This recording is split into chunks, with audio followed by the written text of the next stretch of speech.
John Eric Salvanera Jeric Gonzalez is a Filipino actor, singer, and model, known for winning the Protege reality show and being David Pomeranz's opening act in Manila. Gonzalez, a nursing graduate, pursued showbiz instead of board exams, winning Ultimate Male Protege and joining Party Pilipinas and Team Gen. Gonzalez guest starred in Pepito Manaloto 2013 and joined Love and Lies.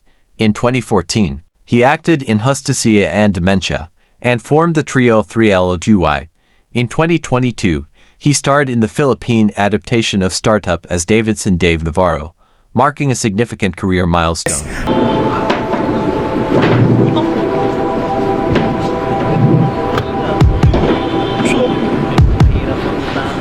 Ang motor ko dito malapit sa simbahan sa may pharmacy. Hindi ko naman alam na bawal pumarada dito agad bukas. 3 yung client ko para sa massage. Makiusap ko muna ulit kay Bo. Hindi ako pwede mawala ng service. Alam mo naman, lalayo ng bahay ng client ko. Hindi pwede mawala sa akin itong motor ko. Alam mo naman yung Gcash ko. Baka may scandal ka pa, bro. Parang nakita ko yung mata mo kanina. May kakaibang liwanag. Tapos nung tinignan mo yung balisong, bigla na lang lumihab. Marap ka nga sa akin. Seryoso ba yan?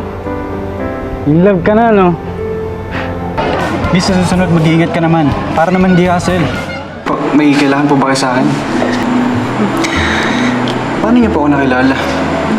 Bakit naman hindi? Di ba maganda? Umiingat na lang ako. Sakit naman, Andes. Actually ba, nakita ko siya talagang... Hi! Hello! Maganda yan, pero hindi yan. Wala ko. Tsaka safe ka na tumawag ng pulis yung mga kaibigan ko.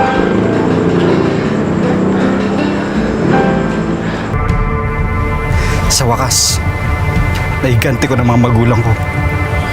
Patay. Maghanap na tayo ng mga turista, tapos sana mag-tip sila ng malaki para may pang-date. Mali-malito. Mali-malito. Parang hindi naman ako gusto ng kuya mo eh. Pati ng nanay mo. Pa-check up. Ikaw, Teka, masakit ulo mo. Ako bahala dyan. Gusto mo para setup?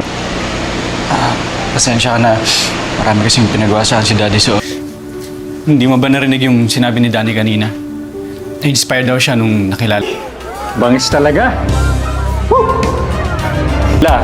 Maging confident sila. I-appreciate nila yung sarili nila. O ang kapalit nun, hindi na wala na tao ang gym. Win-win situation para sa ating lahat, di ba?